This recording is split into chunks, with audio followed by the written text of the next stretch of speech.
Bienvenue les passionnés dans mon univers où la curiosité est une qualité. Alors les questions sont les bienvenues en direct ou en différé.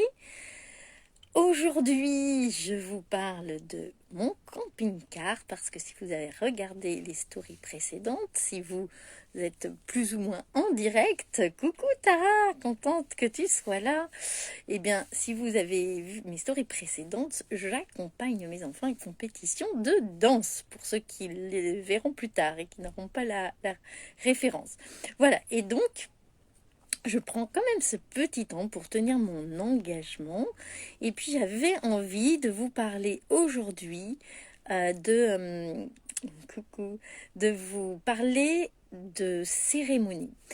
Encore une fois, c'est une question qu'on m'a posée parce que c'est vrai que je parle souvent dans mes publications de cérémonies. Je parle notamment des cérémonies, évidemment des cérémonies amérindiennes puisque j'ai été aussi enseigné dans la tradition Lakota, donc les Amérindiens des plaines, même si ma base est le chamanisme transculturel, c'est-à-dire qui peut se faire en dehors de toute appartenance culturelle.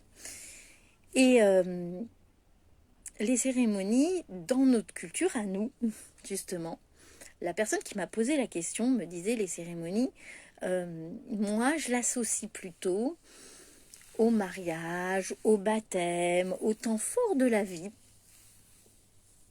Et j'ai envie de dire pourquoi pas, c'est aussi ça les cérémonies, mais évidemment pas seulement. J'ai l'impression que dans la manière où elle me parlait de cela, de ces cérémonies, mais dites-moi aussi en commentaire, vous, pour vous, qu'est-ce que c'est? Soit en direct, pour ceux qui sont en direct, celle, ou même en commentaire, en message privé ou sous le replay. Dites-moi pour vous, c'est quoi une cérémonie? Qu'est-ce que vous comprenez quand vous entendez ce terme? Ça permettra aussi d'échanger, d'éclaircir. Et puis, moi, je vais vous en dire un peu ce que j'en pense là tout de suite. Alors, moi, je pense que ces cérémonies-là, même si on les vit de plus en plus, mais ça commence à changer, on les a longtemps vécues comme des moments qui sont des moments de passage dans une vie, mais plutôt des moments de passage vu qu'on a été dans une société pendant longtemps et qui, pour beaucoup, l'est encore coupée de toute spiritualité, une société uniquement matérialiste, c'était des temps forts d'un processus matériel. J'ai presque envie de dire que on avait un travail, après on se mariait, après on avait des enfants, après on allait métro, boulot, dodo. Il y a un petit peu de ça dans la société matérielle, hein, plus ou moins.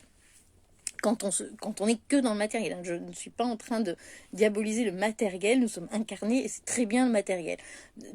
Tout quand c'est un excès, si on fait que du spirituel sans le matériel, c'est pas mieux que du matériel sans le spirituel. Ça, c'est mon point de vue. Le problème, c'est le problème de l'excès. Donc voilà, pour dire sur les cérémonies, c'est ce problème de l'excès. Ah, ça bug. Ah, mince. J'espère, je ne peux pas faire grand chose si ce n'est carrément aller dans la salle, mais dans la salle il y a la musique. Là j'ai pas de la main, j'espère que ça va pas trop bugger. Bon, on verra ce que ça donne. Tara me dit les cérémonies, ça me fait penser à la remise des diplômes. Mais oui, on le voit dans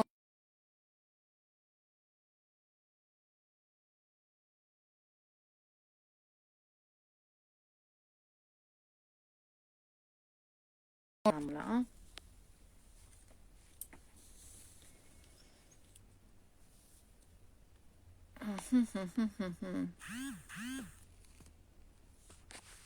Alors,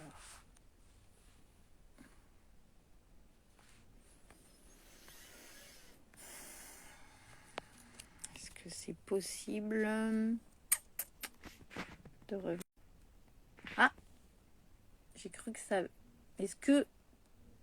Alors, dites-moi si ça avait juste coupé au niveau de la caméra. Je ne sais pas pourquoi. Effectivement, il y a des bugs.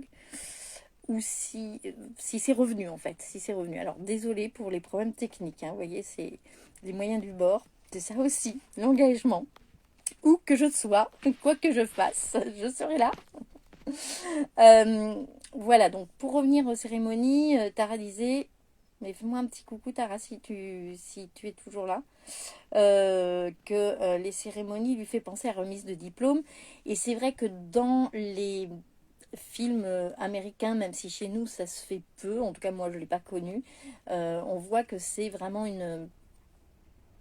c'est un moment important, un moment de passage. Je pense que cette histoire de remise de diplôme remplace le moment de passage à l'âge adulte qu'on trouve dans toutes les cérémonies traditionnelles où on passe un cap, on devient adulte et on a toujours quelque chose qui montre que nous sommes adultes. Donc pour être reconnu comme adulte dans la société, il y a toujours quelque chose de l'ordre du rite de passage. Et les rites de passage sont une part des cérémonies, une part importante des cérémonies, je dirais même. Mais pour autant, il y a d'autres moyens de vivre des cérémonies. Moi, j'ai envie de dire que pour être plus large que juste sur les rites de passage, même si pour moi c'est très important qu'on fasse des rites de passage à chaque moment, c'est-à-dire du passage de l'enfance à l'âge adulte, le passage de la mère, hein, on fait maintenant ça revient aussi ça.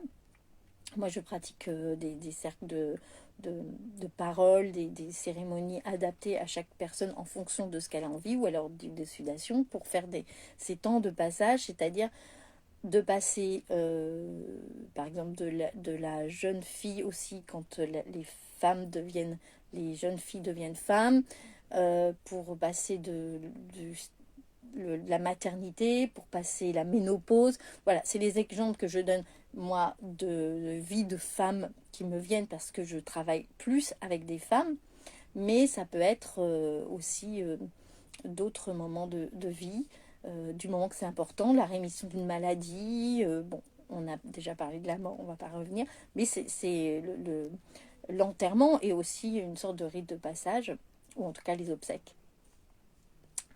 Aussi bien pour le mort que pour les vivants d'ailleurs. Et pour être plus largement sur toutes les cérémonies, ça peut être aussi des moments de connexion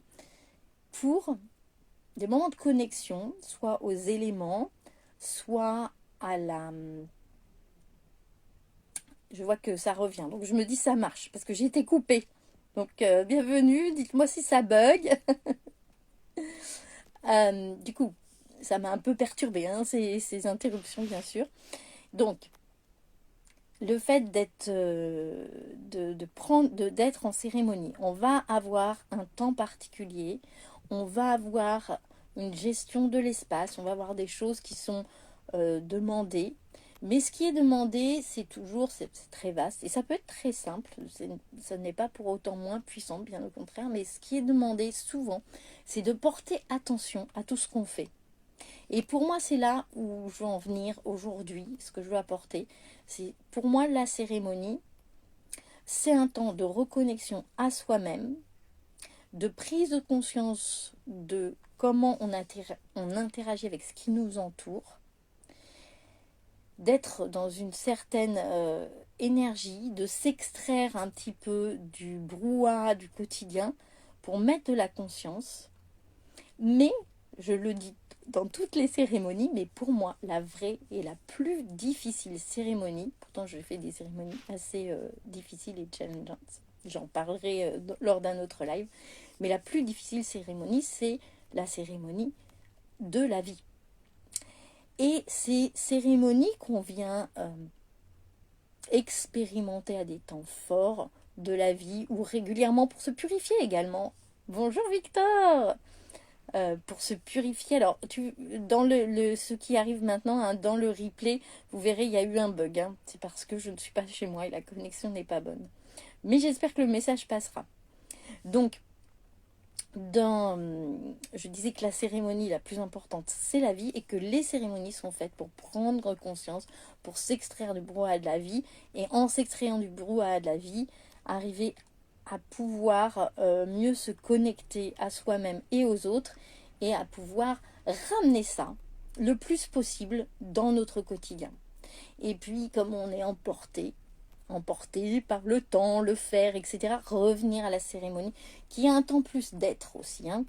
Et aussi un temps de purification parfois. Je pense notamment à la cérémonie de la hutte de sudation, qui est une cérémonie que je mène que je propose à chaque changement de saison à peu près.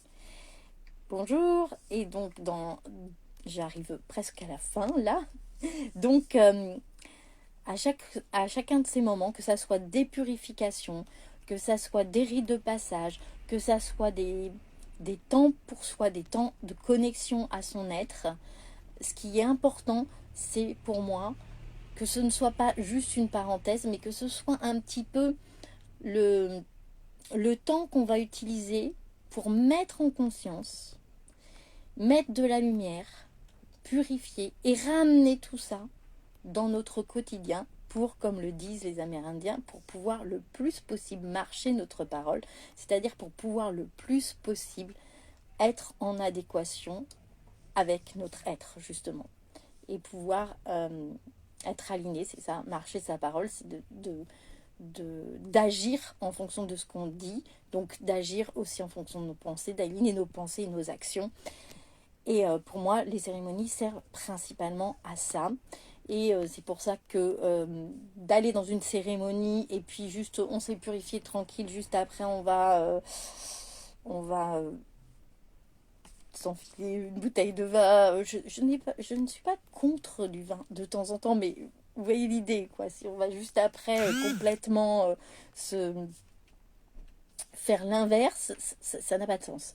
Ou si on est dans une cérémonie pour faire attention à ce qu'on dit, à ce qu'on ressent, à ce qu'on pense, à comment on marche sa parole, c'est-à-dire comment on agit, et que juste après on va mettre une baffe à son voisin, ça n'a pas de sens non plus. Donc pour moi, c'est une façon de remettre de la conscience dans nos vies, en fait, de prendre ce temps de cérémonie. Voilà ce que je voulais vous emmener, et puis dites-moi si ça vous parle, dites-moi, laissez-moi des petits commentaires pour me dire ce que vous pensez, vous, de ce que vous a amené, si vous avez vécu des cérémonies ou non, et ce que ça vous a amené.